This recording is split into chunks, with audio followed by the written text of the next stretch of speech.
Hello YouTubers and welcome to another episode of the vlogs. Today we're talking about the mental side of things, sort of the mental preparation, whether it be for races or big things coming up, dealing with sort of mental pressure. But first things first, before we get on with the rest of the day, we have to go prepare for the rest of the day, whether that is mentally and also physically. So mentally preparing for this next session, just going to chill out, relax, talk to the coaches what I need to do to figure out, okay, am I really focusing on my rowing today, my technique, or am I going to just yam on it, or am I going to combine the two and yam on all aspects of my rowing in the boat. But I'm going to finish this smoothie off today. We've got a frozen banana, frozen strawberry, yogurt, and some protein powder. But let's go get into the club after I finish this. Get changed, get stretched, and get on the water. Oh yeah.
Into the crew room with the breaded egg toast to fuel up after the session, and that is one part of mental preparation, is having a bit of recovery after the physical activity. But there is a big difference between sort of how people approach their physical training and preparing for different races. So why isn't there a big difference in how people mentally prepare? But we'll discuss a little bit about that once we're fueled up, because remember, food is fuel. Tell me, man.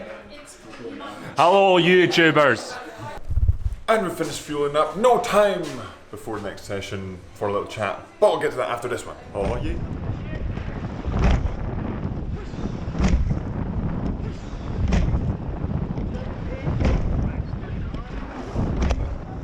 What's that you can hear? Robson, can you hear that yam? Can you hear the yam? I can hear the yam. I can hear the yam. Let's get the yam!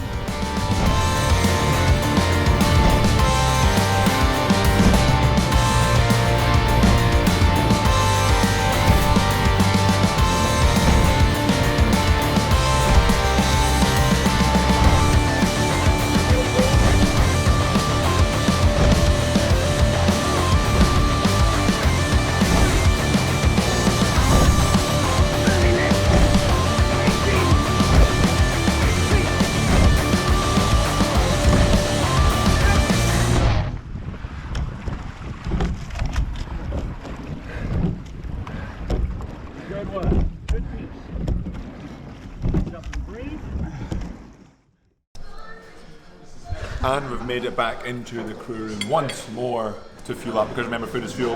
Had some yamming going on there, Barney. Did you enjoy the yam? Sorry, you caught me when I was eating. But yes, the yamming was good today. The yam was good today. And we're talking about a bit about mental preparation, Barney, later, or in today's video. I've not really talked about it yet. Is there one key thing before a race or before a big event that you do to prepare mentally? I almost try and switch off a bit. Like, I'm sitting on the start line, I take a few deep breaths just to I'm literally focused on me and my boat. I don't care what's anything's going on around me. Some people might be shouting, so that's whatever they need to do. I just need to sit there and be calm. Do you? Yeah, do me. It's the same with ergos. Some people like having music on beforehand. I just like to be in my own. I don't need music for that. I just go into my own sort of world, my own little world, and focus on you. Focus on me. Yeah, but everyone's different. So. Yeah. Yeah, everyone has their own approach, which we will be talking about later on in the video, but now we're fueling up. Oh yeah! And we're fueled up after some lovely fueling up here at the club, and now we're talking about... Fueled up after fueling up. And we're talking about mental preparation with some of the lads. We've got Rich, we've got Ed, and we've got your man Sam. So let's get some discussion. It's like about 20 minutes and the camera turned off. Yes. Okay, so today we're talking about mental preparation and what it means. We had a little chat with Barney earlier, and he spoke about how before a big race or before a big event, he likes to focus on him. And he mentioned people who they might shout, they might listen to music, they might sort of go inwards like Barney or go outwards. So we can go through and see for like a big event or a big race, sort of immediately before, and then we can discuss other things as well after. Ed, before a big race? I think before big races, it tends to like enhance your personality. So if people are loud, they become louder. If people are quiet, they become quieter. Especially in the boat, like if you're paddling or whatever, the people who are quiet will say nothing, and they might have said stuff during training sessions.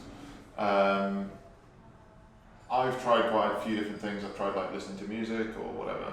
I just find that I just want to like talk to people who, like sometimes I think people are a bit scared if you're having a big race to like come up to you and talk to you, but I quite like that if it's like an outsider, not necessarily an outsider, but like mums, dads, partners, whatever. I quite like that because it's just the same as normal. Yeah. But as I say, like obviously it's like Barney mentioned earlier, and you said it can depend on the person. Yeah, I'm sure there's some people who want. Sorry. No. There's some people who want to get like really pumped up. Yeah. But personally, I don't really need that. Yeah. Sam? Yeah, I think I'm a bit different to you guys because I've raced the single quite a lot of big races, and that's one thing where you don't have a crew there, and I tend to get very stressed out, especially if I'm just left on my own to sit and think about it. Then it kind of freaks you out. So yeah, there's been a few times I've been like sitting in a hotel room alone watching TV or something, trying to think about anything else other than the race. But yeah, generally, once you get the boat in the water, it's fine. But beforehand, like for the 2-3 hours leading up to before you get the boat in the water, that's when I try to think about anything else other than racing. Because that distract yourself. Yeah, I find the pressure really gets on top of me if I sit and think about it. And that's where when you're in a boat like the 8 or even a 4 or a pair, you have other people to share the load. Yeah. Rich, what is your opinion on that? In the warm-up, I like to be nice and loud and like get the hype going, let everyone in the boat know that I'm feeling really good, because I think it like spreads the confidence and everyone's like, yeah, everyone in the boat's feeling good. So yeah, like when we're on the water, I like to get a bit of noise going. Beforehand, I like to listen to some music to pre-hype the hype, like a bit of rock music or some like drum and bass or something that really gets me going. Frozen. Yeah. And then, morning of, chill out, try and think about anything else, because you can overstimulate yourself. Like, I know some people spend the whole day preparing for an O test or a race or something, and by the time they actually get to go time, they're exhausted. So like, you chill out, do something that you would normally do, like stay away from it, and then when it's time to go, there you go. Another thing about, so that's our sort of, or what do I do? What do you do? What do I do?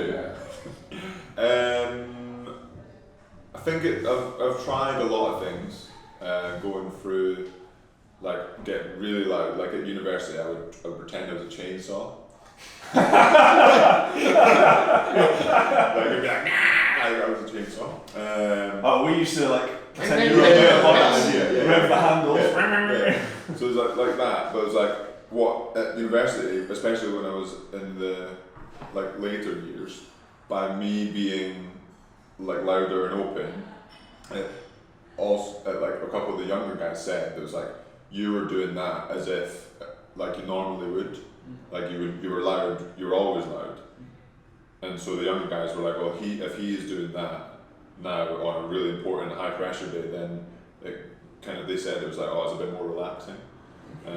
So I try and do similar to what I've done in training. So if I'm wanting to be loud in a race, I'll probably want to be loud in training, or if I want to be quiet in training or a race, try and quiet. And that's what I try to do.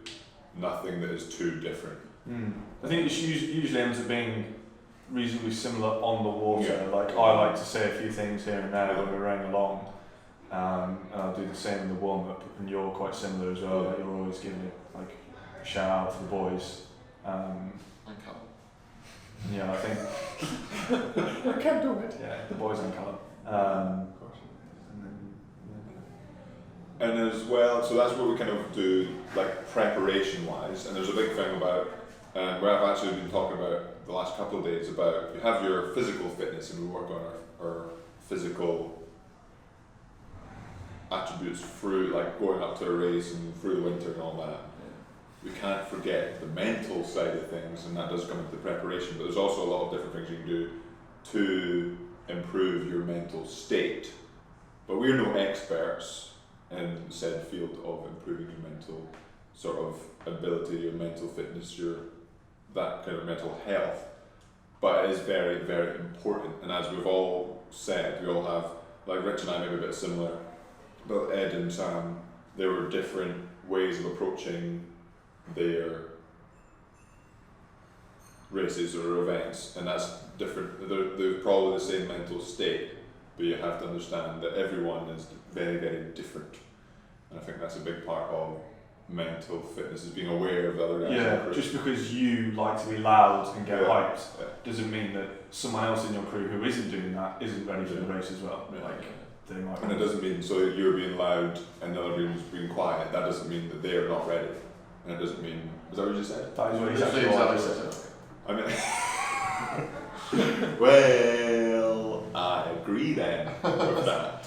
Has there ever been a race where you've got the mental side of it wrong and you've just kind of screwed up? Oh, for sure. I've been, like, when I used to school as a junior, I think it was before Nat Schools or something, 2011. I was sick before the race, because I was just like, God, like, oh, this is so much pressure I put on myself. No one else, like, everyone cares, your mum and dad care, people care, but they don't mind, they're not going to hate you if you screw up, and the pressure you put on yourself was like, oh God, this is awful, so I was just, There's been twice where I've been thinking about, okay, I'm definitely going to win this and I can't wait to get up and win the trophy or whatever you get. Once was Ghent, we had the big massive, and second place got a wee medal, that's what I got. And then the second time was Hollenbacher, where I knew sort of one guy was going to win it, I knew he was going to come first and second kind of thing, but there's still a check for third place. At Hollenbacher, he had €700, he come third, and I thought, yeah, I can come third. And I was focused, I was sitting on that start line thinking about the check and botched the start. It was 700 metres before I found a rhythm and actually got into it. So you say you were thinking about the outcome rather than the... Yeah, definitely. I've been outcome focused, it's been a disaster. Yeah. But that's the same, like some people can focus on the outcome and do alright. Like you said, it's not for Sam. No. But it's generally, if you're focusing on what's going on now, you're focusing on your processes, whether that is the warm-up or what's going on, like the people in the boat, or if you're in a single, you're by yourself. Where are we going with this? I don't know.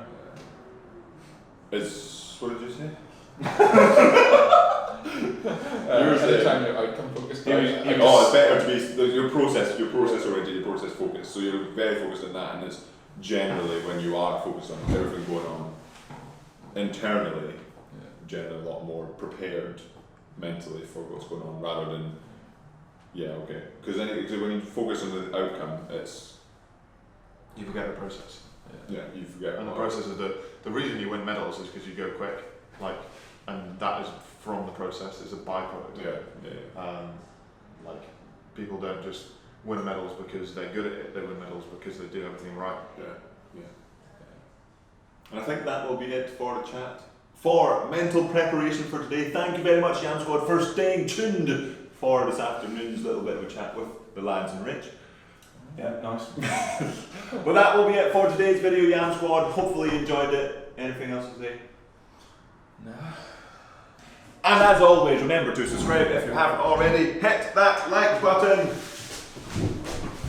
And have a good one.